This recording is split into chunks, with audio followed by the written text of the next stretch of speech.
Jó, capítulo 27, o discurso final de Jó. Jó continuou a falar: juro pelo Deus vivo que tirou de mim meus direitos, pelo Todo-Poderoso que me encheu a alma de amargura.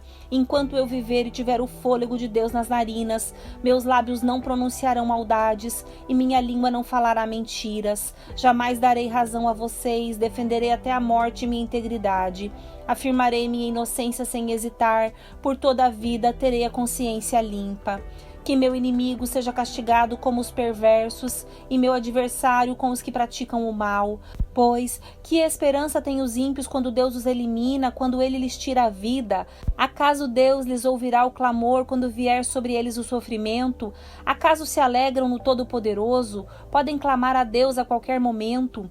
Eu lhes ensinarei sobre o poder de Deus, não esconderei nada a respeito do Todo-Poderoso. Vocês, porém, já viram tudo isso e, no entanto, dizem essas coisas inúteis. Isto é o que os perversos receberão de Deus. Esta é a herança que o Todo-Poderoso dará aos opressores. Pode ser que tenham grandes famílias, mas seus filhos morrerão em guerras ou em fome. Uma praga eliminará os que sobreviverem, e nem mesmo suas viúvas chorarão por eles. Pode ser que os perversos tenham muita riqueza e acumulem montes de roupas, mas os justos vestirão essas roupas e os inocentes repartirão essas riquezas. Os perversos constroem casas frágeis como teias de aranha, precárias como o abrigo temporário do vigia. Os perversos são ricos quando vão dormir, mas ao acordar, veem que toda a sua riqueza se foi. O terror os encobre como uma inundação e são arrastados pelas tempestades da noite. Um vento do leste os carrega e desaparecem, arranca-os de seu lugar. Sopra violentamente sobre eles, sem piedade, lutam para escapar de seu poder. Então, todos batem palmas e riem deles com desprezo. Jó, capítulo 28. Jó fala de sabedoria e entendimento. As pessoas sabem de onde extrair a prata e onde refinar o ouro. Sabem de onde tirar o ferro da terra e como separar o cobre da rocha. Sabem fazer brilhar luz na escuridão e procurar minério nas regiões mais distantes em meio às trevas profundas. Cavam entradas para as minas em lugares onde ninguém vive. Descem por meios de cordas, balançando de um lado para o outro. O alimento cresce na superfície, mas abaixo dela a terra é derretida como que por fogo. Ali as rochas contêm safiras e no pó se encontra o ouro. São tesouros que nenhuma ave de rapina consegue enxergar, nem o olho do falcão pode ver.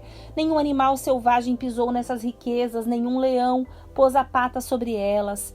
As pessoas sabem como despedaçar as rochas mais duras e como revirar até as raízes dos montes. Abrem túneis nas rochas e encontram pedras preciosas. Represam a água dos ribeiros e trazem à luz tesouros ocultos. Mas onde se pode encontrar sabedoria? Onde se pode achar entendimento? Ninguém sabe onde encontrá-la, pois ela não se acha entre os vivos. Não está aqui, diz o abismo, nem aqui, diz o mar. Não se pode comprá-la com ouro, nem adquiri-la com prata. Vale mais que todo o ouro de Ofir, mais que o ônix precioso e a safira. A sabedoria é mais valiosa que o ouro e cristal. Não se pode comprá-la com joias de ouro fino. Coral e jaspe não se comparam a ela. O preço da sabedoria ultrapassa o dos rubis. Não se pode trocá-la pelo precioso topázio da Etiópia. Ela vale mais que o ouro puríssimo. Onde, afinal, está a sabedoria? Onde está o entendimento? Está escondida dos olhos de toda a humanidade, nem mesmo as aves do céu conseguem descobri-la. A destruição e a morte dizem, ouvimos apenas rumores de onde encontrá-la. Somente Deus conhece o caminho para a sabedoria, Ele sabe onde encontrá-la, pois Ele enxerga toda a terra, vê tudo o que há debaixo do céu, determina a força dos ventos e o volume das águas. Fez as leis para controlar a chuva e definiu o caminho dos relâmpagos. Então viu a sabedoria e a avaliou. Em seu lugar, pôs e cuidadosamente a examinou. É isso que ele diz a toda a humanidade. O temor do Senhor é a verdadeira sabedoria. Afastar-se do mal é o verdadeiro entendimento. Jó, capítulo 29. Jó fala das bênçãos do passado. Jó continuou a falar: Tenho saudade dos tempos que passaram, dos dias em que Deus cuidava de mim. Ele iluminava o caminho à minha frente e eu andava em segurança em meio à escuridão.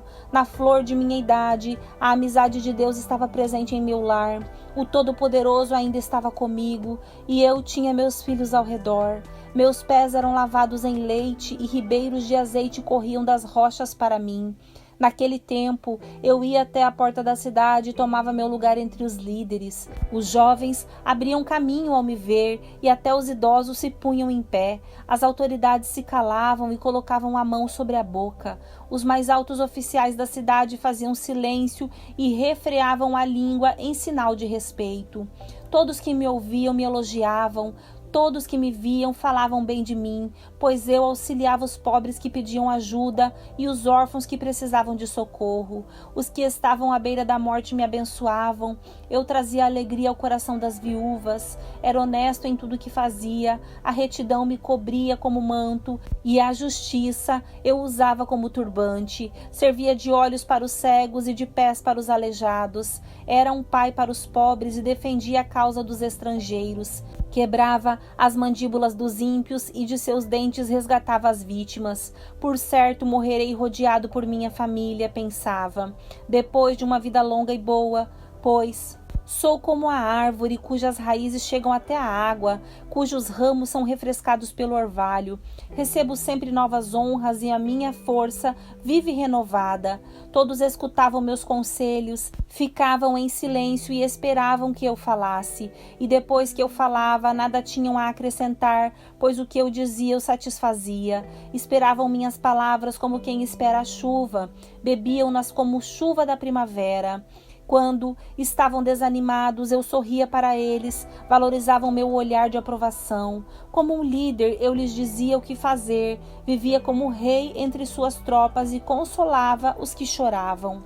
Jó, capítulo 30. Jó fala de sua angústia. Agora, porém, os mais jovens zombam de mim, rapazes cujos pais não são dignos de correr com meus cães pastores. De que me serve a força deles? Seu vigor já desapareceu. Enfraquecidos pela pobreza e pela fome, roem a terra seca em regiões sombrias e desoladas. Colhem ervas silvestres entre os arbustos e comem as raízes das giestas. São expulsos aos gritos da companhia das pessoas, como se fossem ladrões. Agora moram em desfiladeiros medonhos, em cavernas e entre as rochas. Uivam como animais no meio dos arbustos e ajuntam-se debaixo dos espinheiros. São gente insensata, sem nome nem valor. Foram expulsos da terra. Agora divertem-se às minhas custas. Sou alvo de piadas e canções vulgares. Desprezam-me e ficam longe de mim. Só se aproximam para cuspir em meu rosto, pois Deus cortou a corda de meu arco. Já que ele me humilhou, eles não se refreiam mais. Essa gente desprezível se opõe a mim abertamente. Lançam-me de um lado para o outro e planejam minha desgraça. Bloqueiam meu caminho e fazem de tudo para me destruir. Sabem que não tenho quem me ajude, atacam-me de todos os lados. Quando estou caído, lançam-se sobre mim, vivo aterrorizado. O vento carregou minha honra, minha prosperidade passou como uma nuvem. Agora minha vida se esvai, a aflição me persegue durante o dia. A noite corrói meus ossos, a dor que me atormenta não descansa. Com mão forte, Deus agarra minha roupa, pega-me pela gola de minha túnica, lança-me na lama, não passo de pó e cinza. Clamo a ti, ó Deus, e não me respondes. Fico em pé diante de ti, mas não me dás atenção. Tu me tratas com crueldade e usas teu poder para me perseguir. Tu me lanças no redemoinho e me destróis na tempestade. E sei que me envias para a morte, para o destino de todos os que vivem. Por certo, ninguém se voltaria contra os necessitados quando clamam por socorro em suas dificuldades. Acaso eu não chorava pelos aflitos? Não me angustiava pelos pobres? Esperava o bem, mas em seu lugar veio o mal. Aguardava a luz, mas em seu lugar veio a escuridão. Meu coração está agitado e não sossega. Dias de aflição me atormentam. Ando na sombra sem a luz do sol, levanto-me em praça pública e clamo por socorro. Contudo, sou considerado irmão dos chacais e companheiro das corujas. Minha pele escureceu e meus ossos ardem de febre. Minha harpa toca canções fúnebres e minha flauta acompanha os que choram. Jó, capítulo 31. Jó defende sua inocência pela última vez. Fiz uma aliança com meus olhos de não olhar com cobiça para nenhuma jovem, pois o que Deus lá de cima escolheu para nós. Qual é nossa herança do Todo-Poderoso que está lá do alto? Não é calamidade para os perversos e desgraça para os que praticam o mal? Afinal, ele não vê tudo o que faço e cada passo que dou? Se minha conduta foi falsa e se procurei enganar alguém, que Deus me pese numa balança justa, pois conhecerá minha integridade, se me desviei de seu caminho, se meu coração cobiçou o que os olhos viram, ou se sou culpado de algum outro pecado, que outros comam o que semeei, que minhas plantações sejam arrancadas pela raiz. Se meu coração foi seduzido por uma mulher, ou se cobicei a esposa de meu próximo, que minha esposa se torne serva de outro homem, que outros durmam com ela, pois a cobiça é um pecado vergonhoso, um crime que merece castigo. É fogo que tudo consome, levando à destruição, capaz de destruir tudo que tenho. Se fui injusto com meus servos e servas, quando me apresentaram suas queixas, que farei quando Deus me confrontar? Que direi quando ele me chamar para prestar contas? Pois o mesmo Deus que me criou também criou meus servos, formou no ventre materno tanto eles como eu.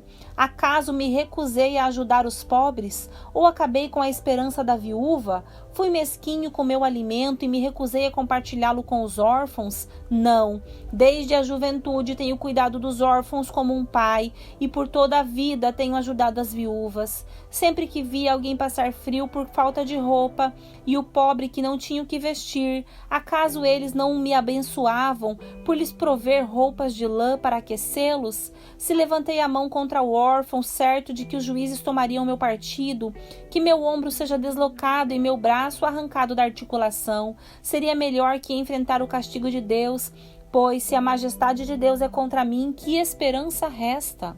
Acaso confiei no dinheiro ou me senti seguro por causa de meu ouro? Acaso me vangloriei de minha riqueza e de tudo que possuo? Olhei para o sol que brilha no céu ou para a lua que percorre seu resplendor, e em segredo meu coração foi seduzido a lhes lançar beijos de adoração? Se o fiz, devo ser castigado pelos juízes, pois significa que neguei o Deus que está lá no alto. Alguma vez me alegrei com a desgraça de meus inimigos, ou exultei porque lhes aconteceu algum mal? Não, jamais cometi o pecado de amaldiçoar alguém ou de pedir sua morte como vingança. Meus servos nunca disseram, ele deixa os outros passar fome. Nunca deixei o estrangeiro dormir na rua. Minha porta sempre esteve aberta para todos. Acaso procurei encobrir meus pecados como outros fazem e esconder a culpa em meu coração? Mantive-me calado e não saí de casa, por medo da multidão ou do desprezo do povo? Se ao menos alguém me ouvisse. Vejam, aqui está minha defesa assinada, que o Todo-Poderoso me responda, que meu adversário registre sua denúncia por escrito. Eu enfrentaria a acusação de peito aberto e a usaria como coroa, pois eu diria a Deus exatamente o que tenho feito, compareceria diante dele como um príncipe. Se a terra protestar contra mim, se todos os seus sulcos clamarem, se roubei suas colheitas, ou se matei seus donos, que cresçam espinhos em lugar de trigo e ervas daninhas em lugar de cevada. Assim terminam as palavras de Jó.